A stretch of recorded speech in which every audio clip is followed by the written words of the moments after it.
A good red meat blend. Texas Cowboy Dust is designed for steak and other red meats. It's out to be my most popular spice blend, made with onions, peppers, ground mushrooms, pink salt, and other spices. Texas Cowboy Dust also goes great with chicken, pork, vegetables, and adds a restaurant quality sheen to gravies and sauces.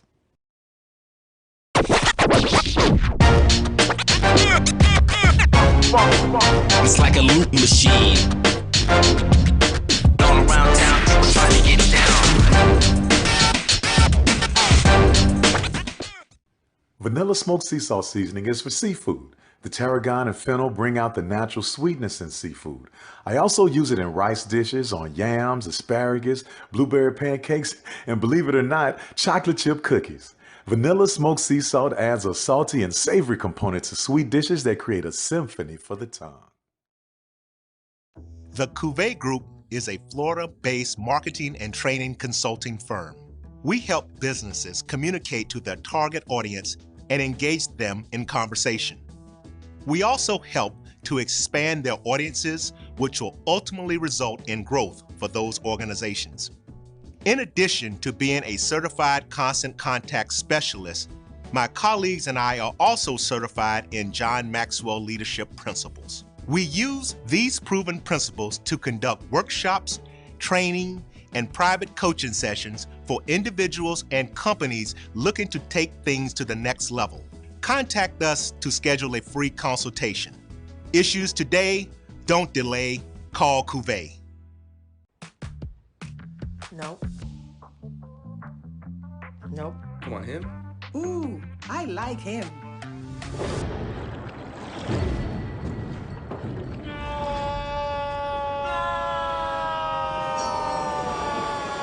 Quick, the quicker picker-upper. Bounty picks up messes quicker, and each sheet is 2 times more absorbent, so you can use less. He's an 8. He's a 9. Bounty, the quicker picker-upper. Maureen is saving big holiday shopping at Amazon, so now she's free to become Maureen the Merrier. Food is her love language, and she really loves her grandson. Like, really loves. It's never too early to plant the seed, to share the tradition, and instill a sense of pride in your HBCU with your little ones. HBCU Pride and Joy Children's Boutique helps you share your school spirit with a wide selection of adorable kids' apparel and accessories officially licensed from your favorite HBCU. Visit hbcupridejoy.com and follow us on all social media at HBCU Pride Joy on Facebook and Twitter. For 200 years, Montgomery, Alabama has been making history by people who had the courage to stand up for change. Today, this riverfront city has been reborn, embracing the past and looking forward to the future. From the National Memorial for Peace and Justice to the stage of the Alabama Shakespeare Festival, this is where history was and is made. We are proud to call Montgomery home, and together, we can be the change. Charmin Ultra Soft has so much cushiony softness, it's hard for your family to remember they can use less. Sweet pillows of softness. This is soft. Holy Charmin. Oh, excuse me. Roll it back, everybody. Sorry. Charmin Ultra Soft is so cushiony soft, you'll want more, but it's so absorbent, you can use less, so it's always worth it. Now, what did we learn about using less? You gotta roll it back, everybody. We all go. Why not enjoy the go with Charmin? Are you hungry for authentic Caribbean food? Like jerk chicken, oxtail, red snapper, shrimp, tofu, and rasta pasta? Well, find your way over to Mango's Caribbean Restaurant, 180 Auburn Avenue, right next to Royal Peacock in downtown Atlanta. Them belly full, but we hungry. Mango's Caribbean Restaurant, open daily from 11 a.m. to 10 p.m. And on Friday and Saturday, we're open till 4 a.m. Come to Mango's and put some spice in your life. Oh, we've got a good thing going. Mango's Caribbean Restaurant, 180 Auburn Avenue, right next to Royal Peacock in downtown Atlanta. For more info or directions, call 404-698-3992 or log on to mangoscaribbeanrestaurant.com. For instant coupons, text MANGOS to 313131. Tell your mama hungry, papa hungry, brother hungry. Mango's Caribbean Restaurant, authentic Caribbean cuisines. Open up the door, tell them say mama hungry. You see, Head & Shoulders has scalp shield technology, protects against flakes even between washes. It's never not working. Kind of like us. We're never not working. Number 15? That's my rub. Ooh, nice. Never not working. Never, ever, never, ever not working. Welcome everybody to Juneau, Alaska. I don't like this one. Me neither. Let's get out of here. Dandruff protection that's never not working. Head & Shoulders scalp shield technology. That spin class was brutal. Well, you can try using the Buick's massaging seat. Ooh, yeah, that's nice. Can I use Apple CarPlay to put some music on? Sure, it's wireless. Pick something we all like. Okay, hold on. What's your Buick's Wi-Fi password? Buick Envision 2021. Oh, you should pick something stronger. That's really predictable. That's a really tight spot. Don't worry, I used to hate parallel parking. Me too. Hey. Really outdid yourself. Yes, we did. The all-new Buick Envision, an SUV built around you, all of you. Now, you can't live in Texas and not have a good red meat blend. Texas Cowboy Dust is designed for steak and other red meats. It's out to be my most popular spice blend, made with onions, peppers, ground mushrooms, pink salt, and other spices.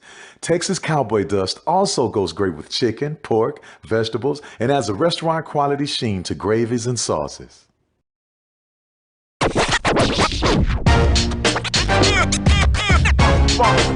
It's like a loot machine. All around town, people trying to get down. Vanilla smoked sea salt seasoning is for seafood. The tarragon and fennel bring out the natural sweetness in seafood. I also use it in rice dishes, on yams, asparagus, blueberry pancakes, and believe it or not, chocolate chip cookies. Vanilla smoked sea salt adds a salty and savory component to sweet dishes that create a symphony.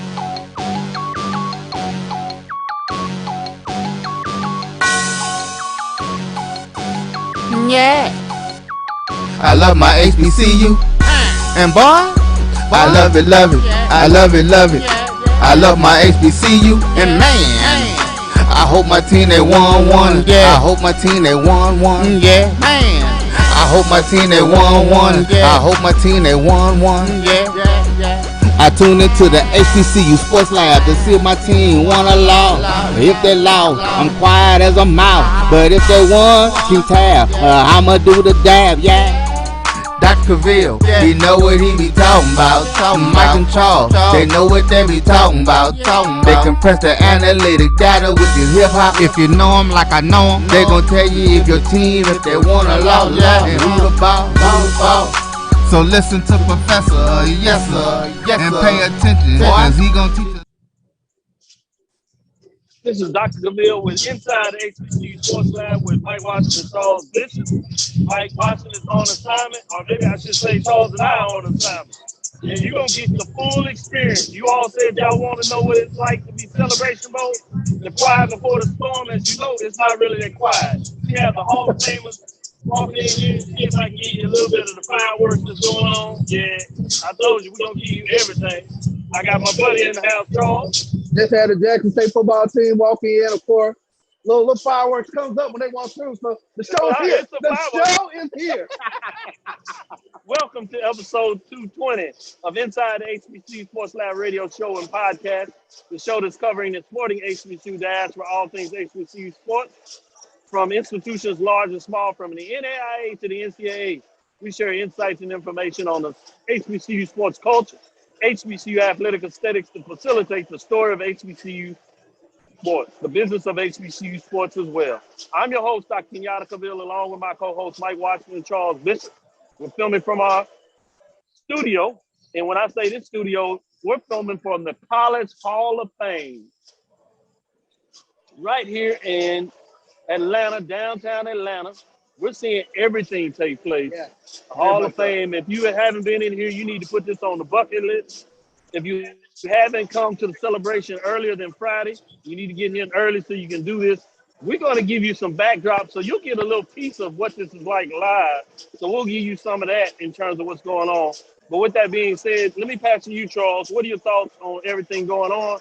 Before that, I need to pay for my sponsors, which is today's episode of Inside the HBCU Sports Lab, is sponsored by THC Agency, LLC, CHE Agency is a company that provides sporting and educational consulting and data analytics. We see our commissioner, that's Commissioner Charles, right in front of us, getting pulled by his dollar. So I love it. He is being in daddy role as he's trying to take care of business. So it is a blast. Yeah. I mean, what do you thought? When you talk about the festivities around the Celebration Bowl, this is what it's all about, the bowl experience. Both of these teams, South Carolina State and Jackson State, they're getting a first-class experience here with the Celebration Bowl. So really enjoying all the festivities around the College Football Hall of Fame. And really to be in the College Football Hall of Fame, there are HBCU players that are in here. So the guys get an opportunity to tour around here and take a look. And I tell you what, it's going to be a really fun experience. Well, let's get right to it. Hashtag Travis Hunter.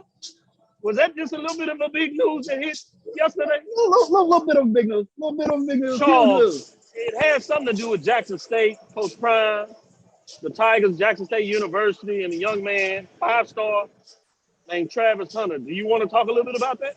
Yeah, I mean, it was a signing that I think shook up college football, shook up national news yesterday. The signing of 5-star prospect Travis Hunter coming to Jackson State, dual threat from a standpoint of a defensive back and a wide receiver. But you're talking about something that made national news beyond the HBCU stratosphere. I mean, they were talking about it all over from CBS to ESPN to ABC, wherever. But it's a very unique experience, a 5-star that is committed to an HBCU and is committed to Jackson State. You have that signing along with so many other 4-stars and 3-stars that allotted themselves with HBCUs. A huge day within the HBCU stratosphere when you talk about all these new names that are now coming to the forefront. Hashtag JSU broke the internet again. Indeed, very much so. That was huge. Hey, I got a chance to talk to Coach Prime, literally just exchanging in the lobby of the Omni, which is one of the reasons we come early. You just never know the networking things that you really get to talk to people back behind the scenes. The time to do that is really early before the Commodore Storm. And I won't say everything that Coach Prime talked about, but he wanted to make sure that I let the people know that he's not done yet. Not done. He just getting started. He said there are more gifts under the Christmas tree. Oh man, I tell you, a lot of folks out there was nervous, but I do want to say this: you also had Alabama A&M. To me, they hit a home run. They had a lot of 4-star, 3-star players. Some of them 4 stars were transferred, 3 stars. A lot of solid freshmen that come in. I thought they did really well as well in terms of they obviously didn't have the 5-star, but those that are in terms of HBCU football, you want to get the lot. They did well. What do you think in terms of what Alabama A&M did? It was huge, and we talked about, I think a lot of people kind of giggled a little bit, but it's sort of that real thing, a rising tide lifts all boats. And Alabama A&M, they did a tremendous job yesterday in terms of the signing. The SWAC is going to be so much fun over the next 2-3 years, watching these players develop and come into this atmosphere. Hugh Jackson now at Grambling, he's going to go out and go get some players. Connell got that transfer quarterback from UCLA. Yes, indeed. Connell made a tremendous job there. Willie Simmons at FAMU. When you take a look all around the SWAC, there's going to be a lot of tremendous football being played. I tell you what, the caliber of athlete is definitely gone up. And let's not forget, we get beat up if our producer doesn't get any love, including Brian and AD, as he was talking about. The fatigue. Well, hell, we had a whole 6 months a year to deal with in FAMU. And guess what? Willie Simmons is not done either. He made sure that he got his crop is he got a lot of 4-star transfers, 3-star players on both sides of the ball, really talented players. What are your thoughts in terms of what FAMU did? Yeah, I mean, when you take a look at some of their signings, I mean, you just take a look at how the paradigm is shifting. Dr. Bill, I keep saying that we're upon a renaissance, and I think that renaissance is starting to dawn when you start talking about these athletes that are starting to come back to HBCUs.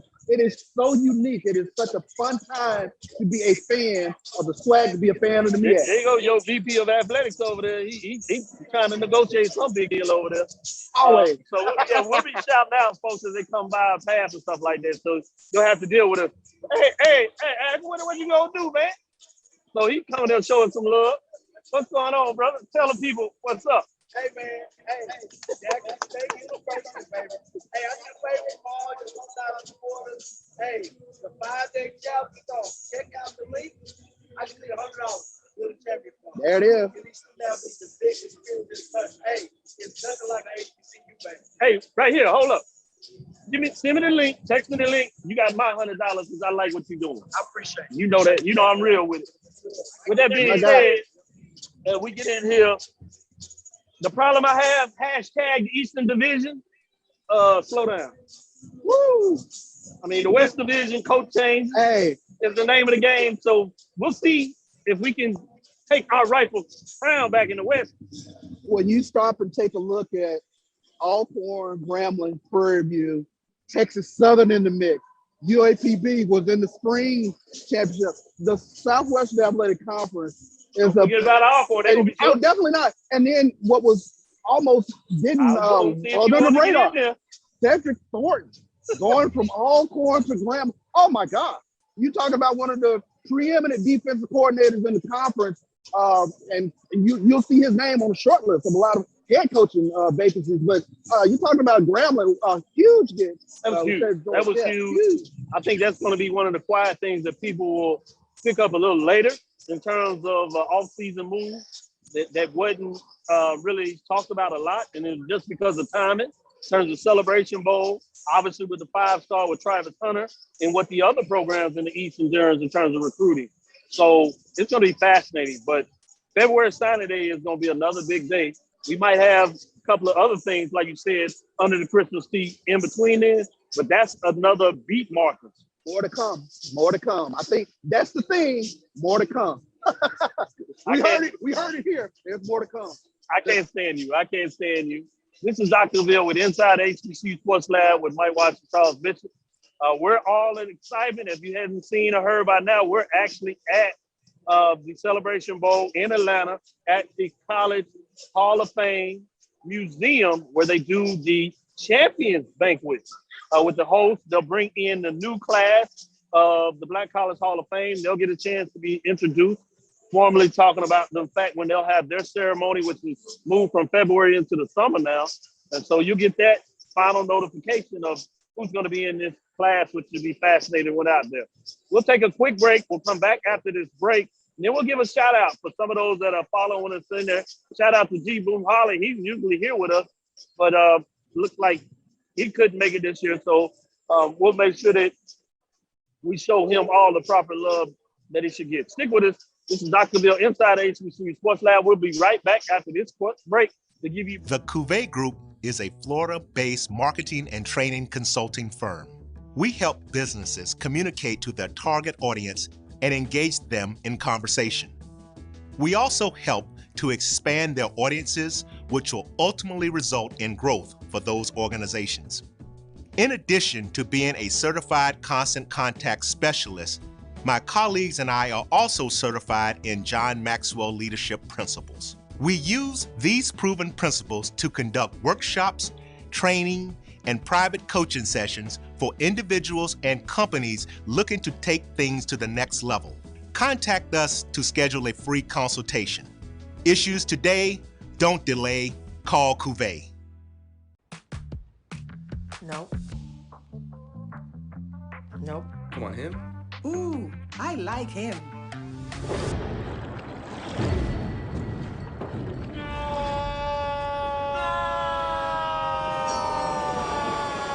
Quick, the quicker picker-upper. Bounty picks up messes quicker, and each sheet is 2 times more absorbent, so you can use less. He's an 8. He's a 9. Bounty, the quicker picker-upper. Maureen is saving big holiday shopping at Amazon, so now she's free to become Maureen the Merrier. Food is her love language, and she really loves her grandson. Like, really loves. It's never too early to plant the seed, to share the tradition, and instill a sense of pride in your HBCU with your little ones. HBCU Pride and Joy Children's Boutique helps you share your school spirit with a wide selection of adorable kids apparel and accessories officially licensed from your favorite HBCU. Visit hbcupridejoy.com And follow us on all social media at HBCU Pride Joy on Facebook and Twitter. Press the analytic data with your hip hop. If you know them like I know them, they gon' tell you if your team, if they wanna loud and who the ball. So listen to Professor, yes sir, and pay attention. This is Dr. Bill inside HBCU Sports Lab. Right now, to give you an update, the teams have been seated. You have Jackson State, to give you a background, they're in their blue.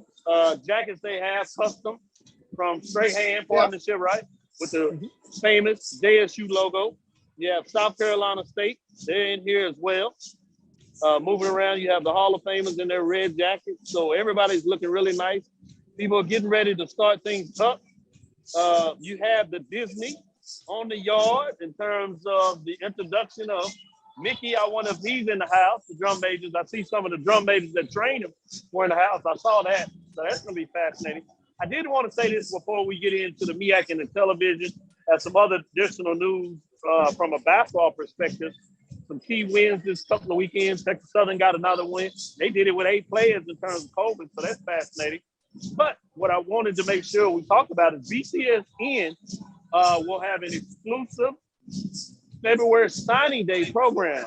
They'll go all day, multiple hours a day. They'll have live drop-ins with coaches providing updates. Some of the players that are signing, they'll debut. Some of them will be able to do it on the show. Other ones will talk about why they made the move and sign it. So you'll get your exclusive geared towards HBCU signing day, and that'll be brought to you right here by BCSN on network. I'm excited about that. You know, I'm going to sneak in there and say a couple of things here and there. I'm sure Charles will be smiling to find a way to get his 2 cents. Yeah, I'm enjoying signing day. It's so much fun, man. Yeah, I've never seen you have this kind of fun before, but you deserve it. I mean, fans, this is what you live for, and I told you from the beginning, take all this in. Enjoy it, soak it in. You, among other true fans that have been with the ups and downs of the programs, when you get these type of highlights, you just never know, so get into it. Yeah. Well, let's get back into it a little bit. MEAC announces 2022 ESPN basketball television schedule from the MEACsports.com, where it's coming from. 4 regular season matchups. And these, you got to think about, these matchups are on the ESPN networks, but you'll have other games that MEAC produces.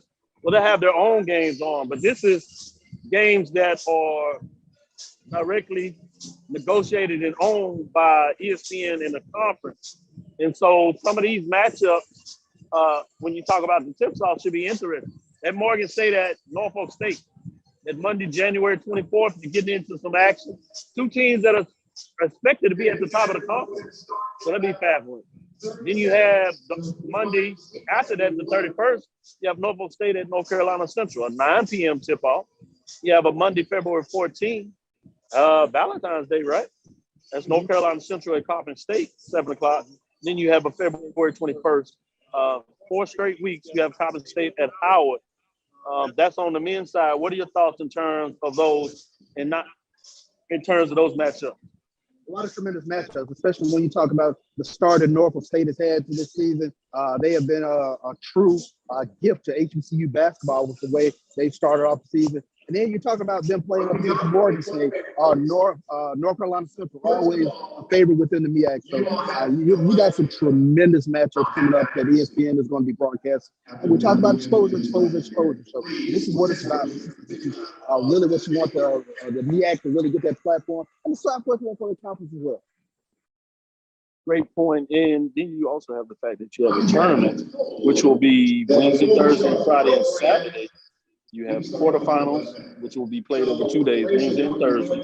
Then you have the semifinals on Friday, and then obviously the championship game this Saturday, which will be on ESPN, as you know, one of their networks. So that's going to be fascinating to see what that looks like. So I'm fascinated in terms of what's going on there.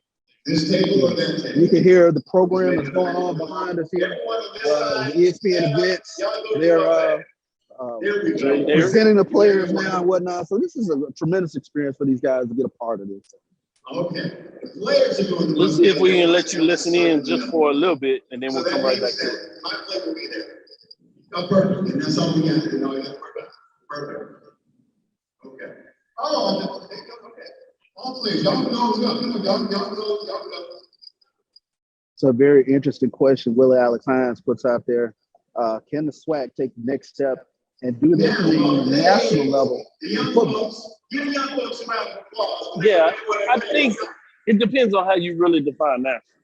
I think in a lot of ways, HBCUs are national. It's a very unique perspective of being national because it's a unique market. So I'm imagining he's talking about going past that niche market. Can they do it? I think there are a lot of impediments for that to happen. About all the influx of money that's taking place, it'll be a challenge to do that. But I think with what you're seeing taking place now, it's certainly a chance for HBCUs to take the next step of being more of a traditional or what we see now as a national brand in a collection. I certainly think the SWAC is really ahead of that curve. I think really for that to take place in seriously, you have to see the SWAC move to the FBS level. There's a plan on that. You know, will it really happen? We'll see. How long it will take is another question. And that is something that will give you a better idea. Can we take that national step? What are your general thoughts on that, That's a very interesting question in terms of taking the next step. I think you can make a great argument that the talent level will have gone up tremendously. When you start talking about four-star players that were at Power 5 programs, and you know, we had a very interesting conversation with Coach Dennis Thurman the other night where he talked about, you know, there is another level that an athlete goes to, and he's able to impose his will on an athlete that is not at that level. And we're starting to see, you know, I think we saw a little bit with Jackson State this past year that they definitely had a team that, you know, didn't have to impose their will at times. But, you know, when you start talking about the rest of the teams in the conference, they're getting their talent level up as well. So this is why I think it's going to be so much fun, so exciting. It's going to be the next issue is to see if they're going to be a team that rises to really provide a foil to Jackson State. Right now, it looks like that team may be 10. Could it be Alabama A&M? There's been a little bit of, you know, back and forth. Them winning the championship last year, the 1 point loss to FAMU. Do you get a crossover rival? You know, Prairie, things are changing there. But what does that look like? I think that's going to be important to see who's going to step up and at least try to provide a platform for Jackson State to seriously have a framework. And it has to be above the rival. If it's a rival, it's great. You know, if it's Southern, for example, Alcorn, Grambling, and now FAMU. But it has to be above that. I think the other interesting thing is we start talking about this infusion of coaches that we have not seen within the HBCU ranks. And how does that juxtapose with coaches that we have seen within the HBCU ranks? I think that's a fascinating look-see going forward as well as who got it right, whose athletic administration sort of got it right. So I think those are, you know, just questions to ponder going forward. Shout out to Lonnie. Must admit, to some degree, we kind of missed North Carolina A&T being in the mix here. It seems like they did all that. He says y'all better watch out for South Carolina State mascot Bulldog Spike. He may have gotten his implants for the CB. Yeah, they're going to have a bite. It's not that people overlooking South Carolina. But the reason so much focus is on Jackson State is because of what they have done this year. And I think it's less about trying to be dismissive of South Carolina State, but it's about in terms of how impressive Jackson State has been. But like any football game, I mean, you got to play it. It's played on the field. So, you know, there's some things that South Carolina State is planning for that will be good. It'll be good. To me, the question is if, and a lot of people haven't really watched Jackson State. They just seen the score right at the end, and they saw the wins add up. So if you hadn't watched the team, and you may have seen the scores, or you may have gotten to the statistics, or you've seen parts of games, you'd be like, this team may not be overwhelming in terms of what you see until you see that. The unique thing to me about Jackson State, obviously you go 11-1. You're talented. You know, let's not belittle anybody. If you win your conference, South Carolina State, you're talented. You know, but when you talk about Jackson State, is to me one of the best qualities is the thing that you can't necessarily measure is in that fourth quarter, maybe that second half, but certainly that fourth quarter. It's something about that team, and obviously, oftentimes the credit is going to go to the head coach, Coach Prime. I think it also needs to go to Coach Thurman, as you talk about, that we massively got a chance to talk to last night, which is a whole lesson in itself. When you're talking to it's a TED talk listening to him. Oh, you just sit back there. We'll have to talk about that in a whole nother show. Maybe we can do it at the second half. But it's the fact that they just seem to know how to win. They make plays that lead to wins. And so it's not so much that they're being overwhelming. What's scary is that might be the next phase in Chattanooga. But right now, I would say they're ahead of schedule. If you go get Jackson State without other things coming into it, this is the year to do it. But the problem is they know how to win. They will make plays in a game at crucial times that leads to W. So that's the thing that somehow South Carolina State has to find a way to stop. How are they going to make sure that Jackson State doesn't make those crucial plays, whether it's on special teams, whether it's a big play from Shedeur Sanders to Wiseman, a wide receiver, or whether it's a defense getting a turnover, setting up offense, or God forbid, if you're South Carolina State Bulldogs and MEA fans, that they get you the type of pick six or a turnover for a touchdown that you see. And they've done that in various games where you were saying, all right, somebody's going to get them. Yeah. By the end of the game, you'd be like, no, not really. The thing that sticks out for me with Jackson State, number one, they've been battle tested all season. They have gotten teams' best punch. But they seemingly know how to finish. You literally have to go to the Mississippi Valley State game to find a team now that has scored in the fourth quarter on Jackson State. So that's a very interesting statistic. Hold on, let me pause there. When you dropped that statistic last week, it hit me. You know, I think I like to stay on it. And, you know, Mike's talking about them data points. When you drop that one on me, I don't think people have paid attention to it. Say that again. The last team that has scored a touchdown in the fourth quarter is who? Mississippi Valley State. That was the last team that scored a touchdown in the fourth quarter. They seem to have a finishing kick. 4 or 5 games? Yeah, they played 4 games since then. So you stop and really kind of conceptualize it like they really are making plays. They're figuring out how to win ball games at the end. I think, you know, and I've said this, energy creates synergy for this football team. Somehow one good play begets another good play. We saw that especially in the Southern game. When their back was against the rope down there in Baton Rouge. I thought they had it. I'll be honest with you. Yeah. I thought Southern had it. I thought the old rivalry was going to slip again. They got a defensive stop toward the end, and then somehow, some way, they were able to make a play as Josh Leolato walks through here. So, but I mean, they figured out, you know, some type of way to make plays in the fourth quarter, and I think that's a huge sort of underrated thing that you see going forward with that. Yeah, so calm before the storm. Players are getting up. They're getting their plates in the line. They feed them really nice here. If you've been to a bowl, and for those that may have not, this is truly a bowl atmosphere. This year they added the fact that they even flew the teams in. First class, you got some JSU footage out there where they own a plane. It was really nice. You got some South Carolina State footage on there in terms of when they were landing, of how they were all with the glasses on, with the bags, getting that professional look they see for those big games to see a feat. And I think that's fascinating. They have multiple events. They go to the hospital. Yesterday they were at the Coca-Cola World where they gave a tour, had speakers come in, including dignitaries from the city, welcome them to officially. And like I said, today's the champion. So today's really nice because you get a historical perspective. You get to go back and hear about some of these legendary folks that you hear probably alumni talking about. And some of them may not know, but they get a chance to touch them. I can't wait to go upstairs and for these guys to see this hologram of W.C. Gordon, to see this hologram of Big John Merritt, to see this hologram of Jerry Rice, to see this hologram of Kevin. I mean, this is really unique. And then you get an opportunity to see Hall of Famers recognized that are. And they're moving around. You'll see them take pictures. You'll see the those that are up for awards. You'll see that today in terms of those finalists. So that's going to be really good. But we're up against it. Let's take our next break, and we'll come back and give you the last half of the show. This is Dr. Bill inside the HBCU Sports Lab.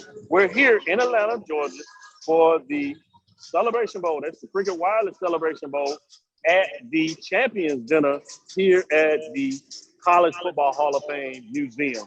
Checkers, we'll be right back after this break. For 200 years, Montgomery, Alabama has been making history by people who had the courage to stand up for change. Today, this riverfront city has been reborn, embracing the past and looking forward to the future. From the National Memorial for Peace and Justice to the stage of the Alabama Shakespeare Festival, this is where history was and is made. We are proud to call Montgomery home, and together, we can be the change. Charmin Ultra Soft has so much cushiony softness, it's hard for your family to remember they can use less. Sweet pillows of softness. This is soft. Holy Charmin. Oh, excuse me. Roll it back, everybody. Sorry. Charmin Ultra Soft is so cushiony soft, you'll want more, but it's so absorbent, you can use less, so it's always worth it. Now, what did we learn about using less? You gotta roll it back, everybody. We all go, why not enjoy the go with Charmin? Are you hungry for authentic Caribbean food like jerk chicken, oxtail, red snapper, shrimp, tofu, and rasta pasta? Well, find your way over to Mango's Caribbean Restaurant, 180 Auburn Avenue, right next to Royal Peacock in downtown Atlanta. Them belly full, but we hungry. Mango's Caribbean Restaurant, open daily from 11 a.m. to 10 p.m. And on Friday and Saturday, we're open till 4 a.m. Come to Mango's and put some spice in your life. So we've got a good thing going. Mango's Caribbean Restaurant, 180 Auburn Avenue, right next to Royal Peacock in downtown Atlanta. For more info or directions, call 404-698-3992 or log on to mangoscaribbeanrestaurant.com. For instant coupons, text MANGOS to 313131. Tell your mama hungry, papa hungry, brother hungry. Mango's Caribbean Restaurant, authentic Caribbean cuisines. Open up the door, tell your mama hungry. You see the analytic data with your hip hop. If you know them like I know them, they gon' tell you if your team, if they wanna lose, and who the ball. So listen to Professor, yes sir, and pay attention, cause he gon' teach a lesson. This is Dr. Bill with Inside HBCU Sports Lab with Mike Watson and Charles Bishop. Mike Watson is on assignment. We're here, as you heard all so long, giving you a live broadcast, taking in there. Tomorrow morning, get up with us. We'll be on Radio Row, give you some more. We'll talk really a little more about the matchup. Today, we want to set the stage for the atmosphere, take you behind the scenes for those that hadn't seen the part of it. I know a lot of our listeners have been in Atlanta for the Celebration Bowl and parties, but now we're going to give you just a little bit more of that insight. Let me go back to you and just talk a little more about the aesthetics of this place. Talk about your thoughts and just how you feel when you come in here and see all this. You know, it's phenomenal. You talk about the hologram and things like that. So give me a little more of that. Yeah, I mean, this is if you're a true college football fan, to get an opportunity to walk in and see the magnificence of all the helmets around FBS, FCS teams, but to go up there and actually look at the various kiosks of tremendous moments in college football history, to see that the history of HBCU football has been recognized, to hit kiosks and to pull up a hologram of famous coaches, be it Eddie Robinson, be it W.C. Gordon, be it famous players, Steve Urban there, Jerry Rice. It is truly an overwhelming experience if you're a college football fan. So I encourage all of our HBCU fans to make sure that you make a pilgrimage to the Celebration Bowl, and then take in the sights and sounds of Atlanta, and of course come to the College Football Hall of Fame, because it is a tremendous experience to be a part of it. Dr. Bill, you and I, we have not missed Celebration Bowl.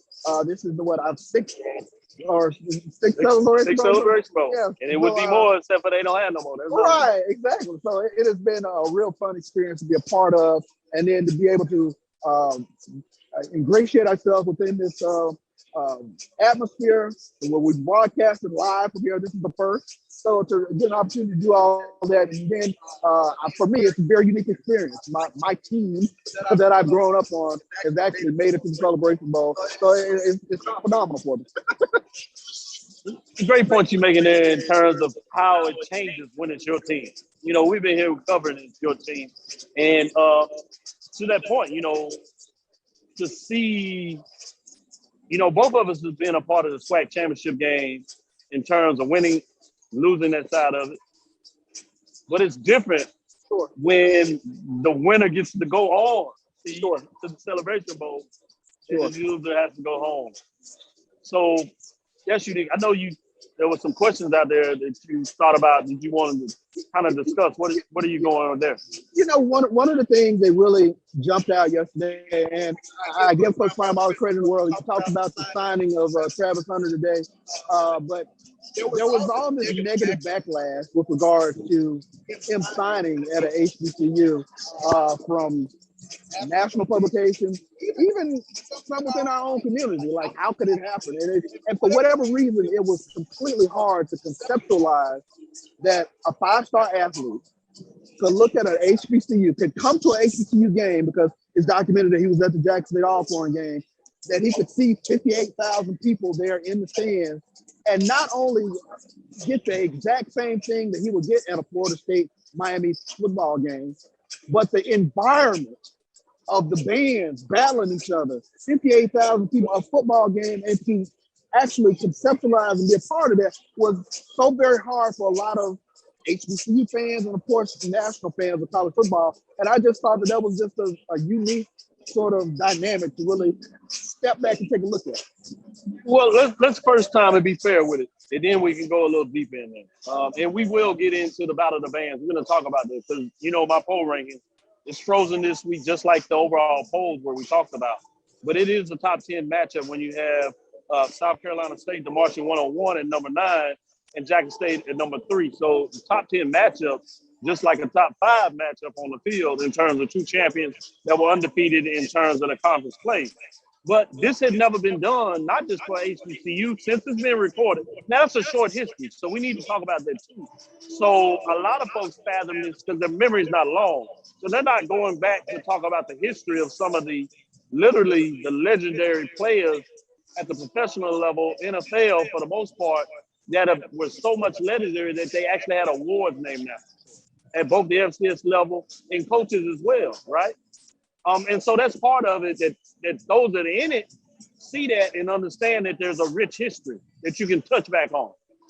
So this has never been done at the FCS level since they started recording this framework of 4 and 5 stars. So Coach Prime got kind of hit for that he was going to go after 4 and 5 star and that he had a great class and never been done before. And I tried to tell everybody, relax. He's not saying that these players are greater than those past legends. He's saying since they started recording this is the best record it has. That's an accurate statement.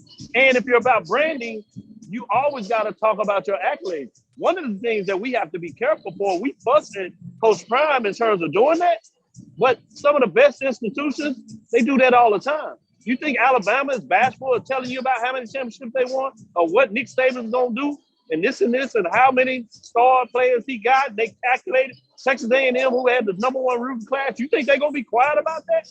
That's a branding opportunity, and how you make that a sustained point is you communicated effectively to the public that this is where we are, this is what the SEC is, this is what we're supposed to be about, this is why y'all going to be mad, because we don't just stop, we go get more. We like glutton for punishment. We going to bring in Oklahoma and Texas. Because why? Because we can. Not because it's right or we shouldn't. Obviously about money, but it's because we can. So that's what we're going to do. So that's one thing that you have to think about. So for a lot of people, it's hard to fathom because they don't know the history. Sure. So it's our job as folks that are protected in history or attached to the history or love the history or recognize the history is to communicate that effectively. Do these type of channels. Anytime you get a chance for somebody that's serious that want to be educated. For fools, you ignore fools. I don't deal with fools. I let y'all go and knock them down. Some of y'all do some great jobs of putting them back in their place. But I really, I like my elders when they talk about that. I do not, teach folks that are lower than me. Famous Dr. Hendrick talked about that in terms of so many different ways. And so Henry Clark, I'm referencing there, he talked about that in terms of he doesn't engage in debate. All others he teaches, right? And so if you know better, you know better. and you got to be careful in terms of who you truly engage with. Are they just trying to pick fun and belittle you? You don't entertain that. It's like your mom and your great grandmothers and our ancestors and our elders talk to, but you look past that and you talk over that and you carry the torch in the way you're supposed to. And that doesn't mean you turn the other cheek. That means that you have a focus in what you're doing and you fight in terms of the real battles that you have in front of us. So I think it's important to contextually understand what is accurate in terms of history, but also in terms of time and moment. But how do you communicate that effectively so you can have more opportunities like this moving forward? Sure. So with that being said, let's take our last break and then we'll come back and we'll talk a little bit about the band. We'll close out and make sure you get a little more, tell you some final thoughts in terms of what's going on here. And make sure that you acknowledge, you see John Grant working the room, talking to everybody, doing his thing as he does. What are some of the other dignitaries you see in here, Charles? I know a lot of them up front, these Hall of Famers in here. You got a beautiful mural that you have Great in front mural with back the there, lights on there, so you can't see it, which is the framework of A Champion Will Rise, where it has South Carolina State, Jackson State, Cricket Wireless Celebration Bowl, ABC. It's great to see that logo up there, ABC. ESPN events in the corner there, 12 o'clock Eastern Standard Time, and we will be in the building. Personality here as well. So yep, the guys we talk about who's them seeing it, so they've gone in on it. So stick with us. We'll be right back after this last break, fourth quarter. We're gonna go there and bring you forward, and we're gonna tell you about that. I also want to give a dignitary to a lot of the military, particularly Air Force Academy. As you know, they previously were the sponsors of a lot of those dignitaries out here. So we certainly want to say thank you for their service and what they do in terms of allowing us to be able to do this in a lot of ways. Dr. Seville's inside the HBCU Sports Lab with Mike Washington, Charles Bishop, here on site, live here at the College Football Hall of Fame Museum in Atlanta, Georgia, for the Cricket Wireless Celebration Bowl Champions Banquet. Stick with us. We'll be right back after this last break. You see, Head & Shoulders has scalp shield technology, protects against flakes even between washes. It's never not working. Kind of like us. We're never not working. Number 15? That's my rub. Ooh, nice. Never not working. Never, ever, never, ever not working. Welcome everybody to Juneau, Alaska. I don't like this one. Me neither. Let's get out of here. Dandruff protection that's never not working. Head & Shoulders scalp shield technology. Oh, that spin class was brutal. Well, you can try using the Buick's massaging seat. Ooh, yeah, that's nice. Can I use Apple CarPlay to put some music on? Sure, it's wireless. Pick something we all like. Okay, hold on. What's your Buick's Wi-Fi password? Buick Envision 2021. Oh, you should pick something stronger. That's really predictable. That's a really tight spot. Don't worry, I used to hate parallel parking. Me too. Hey. Really outdid yourself. Yes, we did. The all-new Buick Envision, an SUV built around you, all of you. Now, you can't live in Texas and not have a good red meat blend. Texas Cowboy Dust is designed for steak and other red meats. It's out to be my most popular spice blend, made with onions, peppers, ground mushrooms, pink salt, and other spices. Texas Cowboy Dust also goes great with chicken, pork, vegetables, and adds a restaurant-quality sheen to gravies and sauces.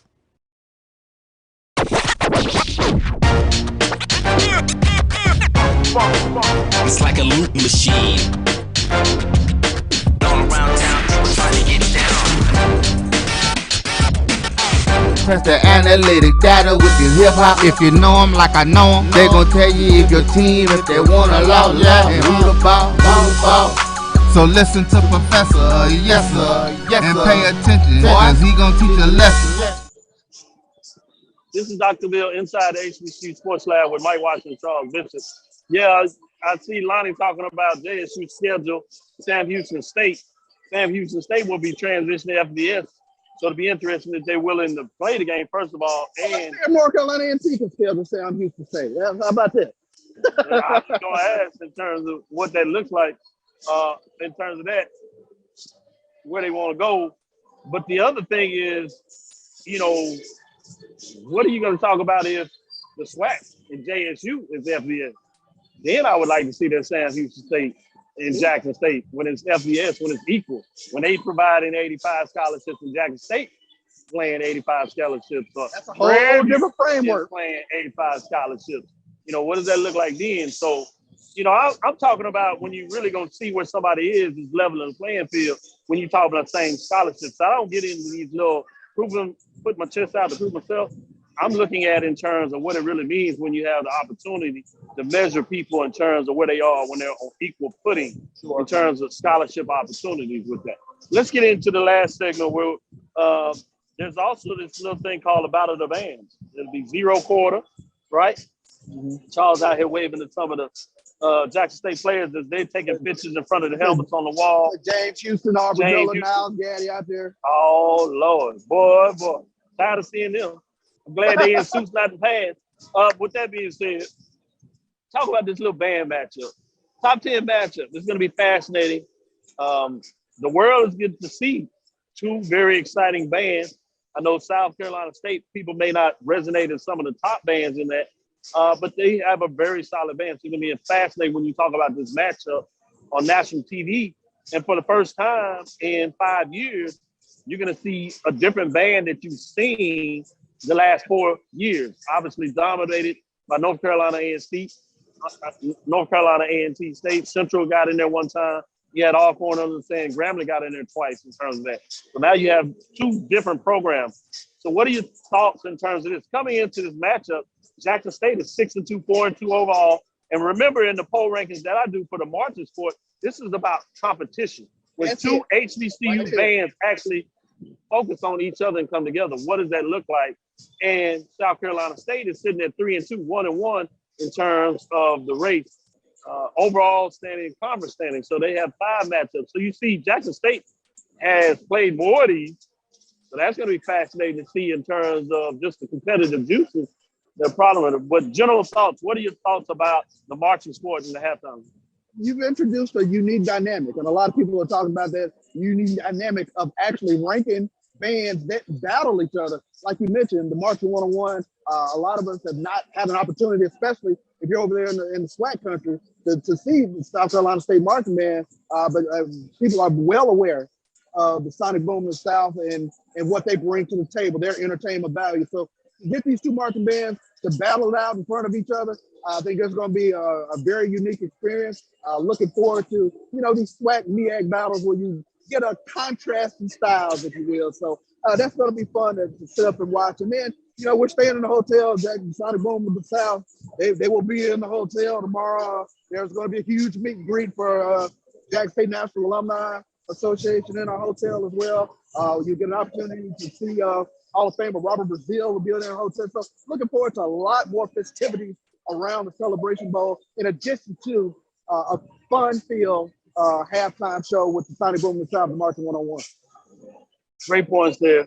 As we kind of come to a close and get ready to hold this out, I did want to give a shout out to some of the leadership. HBCU alumni, Tiffany Dawn Sykes named to the NCAA committee. People have heard about that.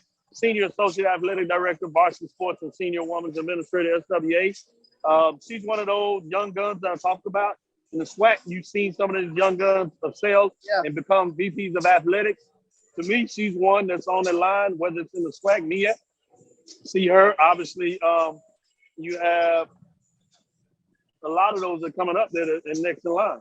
Dynamic crop of senior administrators, AD that are taking hold to fruition, if you will. You're starting to see all that movement, and they're bringing a business dynamic, a business mind frame with regards to marketing, branding, and things of that nature to HBCUs as well. So looking forward to even more of the young guns, if you will, to take their rightful place.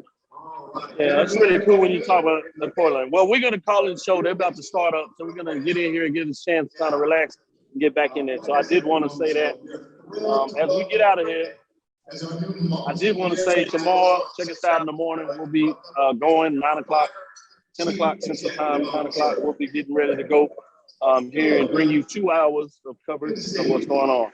This is Dr. Ville with Inside the HBCU Sports Lab. I want to say thank you for joining and listening to HBCU Sports Lab. Make sure you share our podcast with your friends and colleagues. I am Dr. Kenyatta Ville, the Dean of HBCU. Quoting from Inside the HBCU Lab, College of Sports, Mike Watson, Charles Bishop.